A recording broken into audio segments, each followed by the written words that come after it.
Baik, selamat pagi anak-anak remaja, anak-anak pemuda yang luar biasa. Kembali seminggu kita bertemu kembali dalam kelas sekolah minggu kita.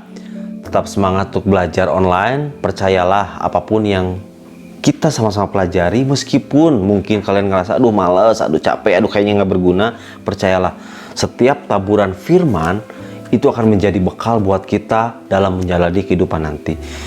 Kita terus kasih bibit-bibit, pupuk-pupuk firman, taburan firman yang akan membuat kita semakin hari semakin kuat tanpa kita sadar. Jalani aja terus ya. Yuk kita sama-sama berdoa, kita serahkan waktu ke dalam tangan Tuhan. Bapa, kami mengucap syukur atas setiap kehidupan yang kami jalani. Kiranya setiap hari kami semakin menyadari bahwa hidup kami hanya untuk Tuhan. Dan karena Tuhan ya Bapa, sehingga kami semakin hari semakin mengenal Tuhan dan semakin mengasihi Tuhan. Sebentar kami akan belajar firman Tuhan pada pagi hari ini. Kami serahkan waktu ini ke dalam tangan Tuhan. Tuhan yang beracara, Tuhan yang terus mendidik kami dengan segala kasih karunia Tuhan. Di dalam nama Tuhan Yesus kami berdoa dan mengucap syukur. Amin.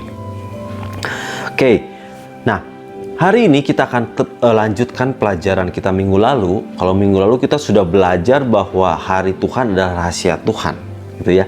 Hari Tuhan adalah rahasia Tuhan. Dan Rasul Paulus pun sudah mengajarkan itu, bahwa hari Tuhan tidak ada seorang pun yang tahu. Yesus pun bilang, pencuri semua kan yang tahu, anak manusia pun tidak tahu, hanya Allah yang tahu, gitu ya.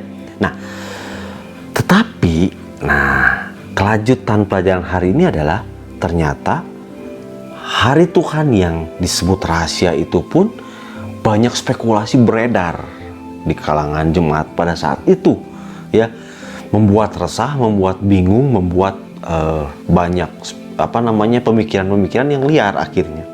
Dan mungkin sampai hari ini pun masih banyak seperti itu. Kapan hari Tuhan datang? Sibuk dengan tanda-tanda, sibuk dengan mencari-cari apapun yang dicari, dan membuat kita semakin hari semakin takut justru dengan hari Tuhan. Nah, dalam 2 Tesalonika ini pun kejadiannya sama, ya. Nah, kita sambil baca firman Tuhan, percayalah ketika kita baca firman Tuhan, sekali lagi firman Tuhan berkuasa. Setiap ayat, setiap kata-kata dari firman Tuhan berkuasa. Amin. Amin. Oke ya. 2 Tesalonika pasal 2. Tentang kedatangan Tuhan kita Yesus Kristus dan terhimpunnya kita, kami minta kepadamu saudara-saudara. Nah, jadi di sini Pak Rasul Paulus bilang tentang kedatangan Tuhan kita Yesus Kristus, tentang hari Tuhan itu, dan terhimpunnya kita dengan Allah, dengan Yesus. Ini adalah pengajaran yang perlu kita pahami bersama-sama, bahwa ketika hari Tuhan datang, kita semua akan berkumpul dengan Tuhan dan menikmati sukacita dan damai sejahtera yang sangat-sangat luar biasa. Dan itu sangat kekekalan juga ya, ada dalam suara kekekalan. Kita akan bersama-sama berkumpul dengan Tuhan, menikmati sukacita dengan kekekalan. Itu merupakan suatu kebahagiaan yang tidak terhingga. Itu janji Tuhan. Nah, tetapi tentang hal ini, nah itu ya menarik ya. Rasul Paulus bilang ayat 2, kamu jangan lekas bingung dan gelisah. Karena ternyata memang banyak ajaran-ajaran di luar sana, baik oleh ilham roh maupun oleh pemberitaan atau surat yang dikatakan dari kami, seolah-olah hari Tuhan telah tiba. Jadi ternyata ada banyak spekulasi tentang hari Tuhan belum datang, sedang datang, atau sudah datang, gitu ya. Karena memang di dalam ayat 2 ini ada beberapa orang yang berprinsip menerima pengajaran bahwa ternyata hari Tuhan telah tiba, sudah beres, sudah datang. Nah, ini yang membuat banyak jemaat lekas bingung dan gelisah. Karena seperti yang janji ayat ke-1, kalau hari Tuhan datang, berarti kita semua berkumpul. Nah, ini ada banyak jemaat yang, lah kok saya hari Tuhan katanya sudah tiba, tapi kok kita masih di sini? Jangan-jangan kita termasuk orang yang dihukum.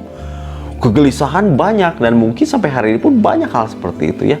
Bahwa ternyata, tentang pengangkatan, tentang rapture, itu banyak nanti kita bahas sama-sama ya. Bahwa orang kudus di rapture dulu, diangkat dulu, baru terjadi penganiayaan besar. Atau ada juga yang bilang bahwa dalam masa penganiayaan itu orang-orang kudus merasakan penderitaan setengahnya, atau merasakan penderitaan semuanya selama 7 tahun. Itu ada banyak spekulasi di sana. Nah, tetapi sekali lagi di sini Rasul Paulus bilang dalam hal ini, kita jangan lekas bingung dan gelisah. Ya. Ayat 3, janganlah kamu memberi dirimu disesatkan orang dengan cara yang bagaimanapun juga.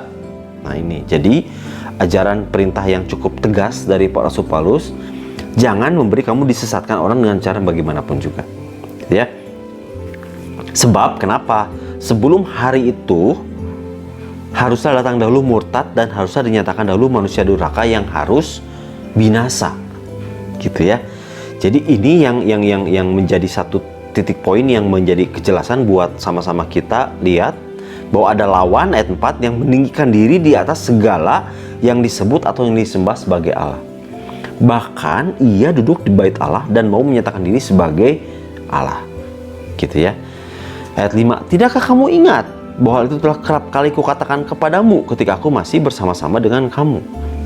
Jadi sekali lagi bahwa sebelum hari Tuhan itu datang, nanti akan ada lawan yang meninggikan diri di atas. Dia mau menyebut diri sebagai Allah, dia mau disembah sebagai Allah. Ya, ini yang menjadi lihat sama-sama, dan kita lihat langsung ayat yang ke-9. Kita loncat dulu ya, ayat loncat dulu 9. Kedatangan si pendurhaka itu adalah pekerjaan iblis. Nah itu ya. Jadi iblis sejak dari semula dia menjadi malaikat yang jatuh, dia membawa pengikutnya untuk memberontak kepada Allah, kudeta kepada Allah, bahwa sebetulnya yang layak disembah adalah iblis, bukan Allah. Ya, dia bersama pengikut-pengikutnya mau menyatakan diri, dan semua pekerjaan iblis ada banyak atribut-atribut iblis. Ya, salah satunya iblis adalah penipu. Iblis adalah penipu. Itu yang menjadi atribut iblis ya. Nah, kedatangan si pendurhaka itu adalah pekerjaan iblis dan akan disertai rupa-rupa, perbuatan ajaib, tanda-tanda, dan mukjizat-mukjizat palsu. Ya. Jadi iblis mempunyai kuasa dan dia tahu situasi surga, dia tahu semua, dia punya kuasa, dan dia juga malaikat ya. Nah, dia pun dengan segala kekuasaannya, dia akan dia akan menggoda, dia akan menguasai dunia ini dengan segala kuasanya yang disertai dengan rupa-rupa perbuatan ajaib, tanda-tanda, dan mukjizat-mukjizat palsu. Jadi memang iblis ini sebagai selain seorang penipu, dia juga peniru yang ulung. Jadi dia meniru konsepnya Tuhan. Tuhan datang waktu perjalanan Tuhan Yesus dengan segala mukjizat, dia perbuatan ajaib, tanda-tanda. Iblis ini meniru. Artinya apa?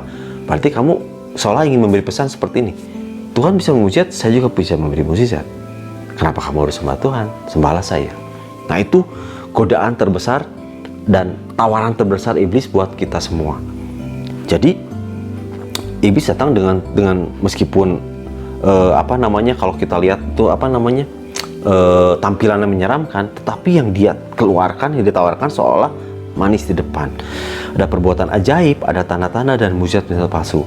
Dan ini yang akhirnya banyak membuat orang-orang terperdaya dan terpesona dan silau dengan segala perbuatan ajaib ini, gitu ya.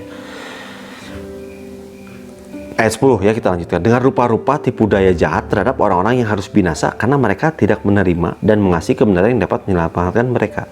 Jadi gini, dunia ini sekarang sebetulnya, dunia dengan segala kebutuhannya, cuman satu yang manusia butuhkan, yaitu adalah kasih daripada Bapa di surga. Itu yang dunia butuhkan. Nah, itu kebenaran yang dapat menyelamatkan manusia. Bahwa manusia butuh kasih daripada Bapa yang bisa menyelamatkan kita.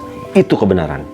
Nah, masalahnya adalah ada banyak pekerjaan iblis di dunia ini yang membuat kamu mau terima kasih Bapa, nggak usah.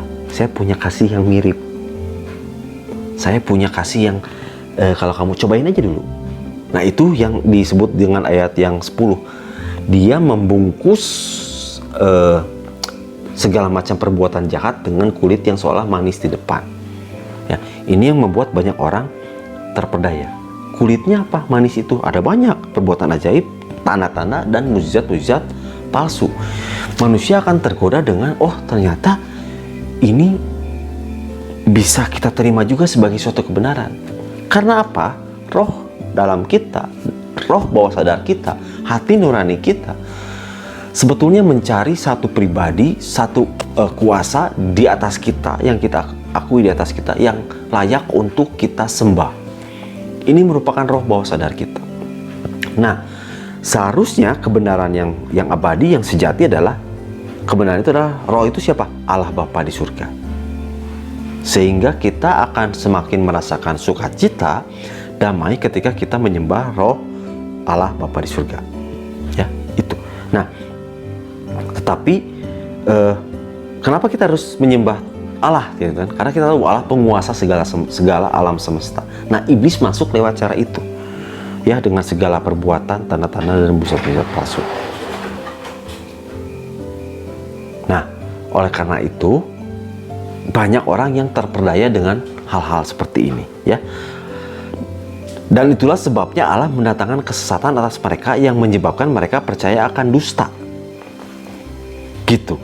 Ini yang harus teman-teman sadari, bahwa meskipun kulitnya bagus, kulitnya dengan segala mukjizat, ada mungkin mukjizat apa, kesembuhan, kekayaan, atau apapun yang kamu butuhkan, kamu ingin jalan karir yang sukses, kamu ingin dapat pekerjaan yang cepat, tanpa ada hambatan, dengan cara-cara yang singkat, kelihatannya menguntungkan diri sendiri, ternyata itu merupakan tipu daya iblis. Ya, nah ini yang harus kita sama-sama pelajari. Nah, itu yang dalam konteks pelajaran kita hari ini, pekerjaan itu yang nanti akan dilakukan oleh orang yang akan menyatakan diri sebagai Allah. Kapan? Nah, ini tidak akan menyatakan diri, ayat ke-6, tidak akan menyatakan diri karena ada yang menahan. Sehingga ia belum menyatakan diri pada waktu yang ditentukan baginya. Jadi Tuhan penguasa segala sesuatu. Nanti akan dinyatakan. Tapi sekarang adalah waktu zamannya anugerah, bahwa Roh Kudus terus bekerja untuk setiap kita, supaya setiap manusia yang mendengar Injil bisa diselamatkan. Gitu ya. Ini yang akan menjadi titik tandanya. Oleh karena itu teman-teman semua, yuk kita semua sebagai remaja pemuda terus pelajari firman Tuhan, terus kenal firman Tuhan, dan terus menyebarkan Injil kepada teman-teman kita semua, supaya semakin banyak orang yang diselamatkan. Gitu ya. Nah, kenapa harus seperti itu? Karena kita loncat-loncat ya, supaya nyambung ceritanya. Karena 12, supaya dihukum semua orang yang tidak percayakan kebenaran dan yang suka kejahatan. Jadi nanti akan ada dua ekstrim dalam setiap kehidupan. Siapa yang suka kebenaran, itu yang terus memberi diri kita dipimpin oleh roh. Tapi siapa yang tidak percaya kebenaran dan suka kejahatan, nah ini yang meskipun kelihatannya baik, tapi dalam hati dia suka kejahatan. Ini yang ternyata kalau dilihat ini termasuk dalam tipu daya yang dilakukan oleh pekerjaan-pekerjaan iblis. Gitu ya. Ini harus kita sama-sama pelajari. Dan mereka bisa mungkin dengan banyak datang dengan ayat, dengan apa, hari Tuhan seperti ini loh, seperti ini loh, seperti ini loh. Oleh ini yang akan membuat kita banyak terperdaya ya. Tapi janji Tuhan, nah ini yang luar biasa. Ayat 8. Pada waktu si pendurhaka baru akan menyatakan dirinya, tetapi Tuhan Yesus akan membunuhnya dengan nafas mulutnya. Ini yang luar biasa yang harus teman-teman sadari. Tuhan Yesus itu sangat mengasihi kita. Yang dia sebagai Tuhan mau menderita, mati di kayu salib untuk menebus kita. Mau merendahkan dirinya menjadi hamba untuk menebus kita. Tapi waktu kedatangan yang kedua, dia datang untuk membunuh si pendurhaka dengan nafas mulutnya. Nafas mulutnya adalah firman. Oleh karena itu Yohanes 1 pada mulanya adalah firman. Firman itu adalah Allah. Alkitab adalah firman Allah. Oleh karena itu kita terus semakin hari kita terus bergaul dengan firman Tuhan. Cari terus, mungkin kalian ngerasa tidak mengerti, nggak apa-apa, baca. Tanya, tanya, terus tanya. Supaya semakin hari iman kita semakin dikuatkan. Janji Tuhan semua akan dibinasakan oleh Tuhan Yesus. Ya. Nah, oke, sekali lagi itulah pelajaran kita hari ini. Saya boleh simpulkan untuk semuanya ini dengan secara singkat. Jadi teman-teman, ada banyak kegelisahan, ada banyak ketidakpastian tentang hari Tuhan itu. Yang pasti hari Tuhan itu merupakan hari yang harusnya mendatangkan sukacita dan pengharapan, bukan mendatangkan kegelisahan, kekhawatiran. Ya. Hari Tuhan tidak ada yang tahu, tetapi yang pasti kita tidak usah bingung, tidak usah gelisah. Jangan kita ditawan dengan segala macam ilmu-ilmu ajaran yang kelihatannya baik, ada banyak tanda-tanda ajaib, ada banyak perbuatan-perbuatan ajaib, ada banyak mukjizat-mukjizat yang terjadi yang mungkin kita dengar. Semua itu kita sebagai remaja dan pemuda harus menguji semuanya itu dengan firman Tuhan. Itu yang penting buat kita semua, supaya kita bisa mengenali, roh kita bisa mengenali, oh ini dari Tuhan, ini firman Tuhan yang bicara, tapi ini rada beda-beda ya. Bungkusnya memang manis, tapi kok isinya beda. Isinya apa? Yang jadi dari iblis itu penipu, isinya apa? Nggak jauh. Dia tipu daya, dia meniru Tuhan, yang pasti dia mau menyatakan diri sebagai Allah. Artinya apa? Ada spirit kesombongan di sana. Ada spirit peninggian diri di sana. Ada spirit bahwa untuk merendahkan Tuhan Yesus sebagai Allah. Itu aja. Kita kenali spirit itu. Akan ada banyak, kita jangan mau disesatkan oleh semua itu. Percayalah bahwa sekali lagi janji Tuhan, ayat 1, kita akan berhimpun dengan Tuhan. Sukacita sorgawi, semua ada di sana. Oke, selanjutnya kita akan diskusi dalam kelas kita sama-sama barengan. Yuk terus gali sama-sama supaya semakin hari kita semakin kenal Tuhan dan semakin cinta Tuhan. Oke, kita sama-sama berdoa. Bapa, kami mengucap syukur atas segala firman yang sudah kami pelajari sama-sama. Tuhan yang sempurnakan, Tuhan yang terus ajar hati kami, roh kami, sehingga kami semakin hari semakin mengenal Tuhan dan semakin mengasihi Tuhan. Kami bisa semakin membedakan mana yang dari Tuhan dan mana yang bukan dari Tuhan, supaya ketika nanti ada banyak godaan-godaan tipu daya yang mungkin kelihatannya manis di depan, tapi kami bisa mengenali semuanya itu dan kami bisa tetap yakin bahwa kami mau menyembah Allah yang benar saja. Terima kasih Bapa, di dalam nama Tuhan Yesus kami berdoa dan mengucap syukur. Amin. Amin. Selamat pagi, Tuhan Yesus memberkati.